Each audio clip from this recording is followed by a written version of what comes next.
আপনি কি জানেন, যখন জান্নাতের দরজা খুলে যাবে, প্রথম যে দল জান্নাতে প্রবেশ করবে তাদের মুখ চাঁদের মতো উজ্জ্বল হবে। ফেরেশতারা বলবে, সালামুন আলাইকুম, শান্তিতে প্রবেশ করো জান্নাতে, তোমরা আর কখনো দুঃখ পাবে না। রাসূলুল্লাহ সাল্লাল্লাহু আলাইহি ওয়াসাল্লাম বলেছেন, প্রথম জান্নাতীরা খাবে তিমির যকৃতের অংশ, লুবানুত হুদ, আর পান করবে সিলসিলার ঝরনার ঠান্ডা পানি। তাদের জন্য সোনার থালায় সাজানো হবে এমন খাবার যার সুবাস পুরো জান্নাতে ছড়িয়ে পড়বে। তাদের কাপ থাকবে খাঁটি সোনার, আর পানীয় থাকবে মুস্ক ও কাফুরে মেশানো। তারা একে অপরকে শুভেচ্ছা জানাবে, আলহামদুলিল্লাহ, এই সেই প্রতিশ্রুতি যা আল্লাহ দিয়েছিলেন।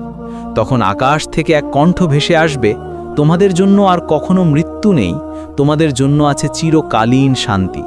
সেখানে থাকবে না ক্ষুধা, না ক্লান্তি, শুধু আনন্দ, ভালোবাসা আর আল্লাহর সন্তুষ্টি। হে আল্লাহ, আমাদের সেই সৌভাগ্য দান করুন যেন আমরা থাকি প্রথম জান্নাতীদের দলে।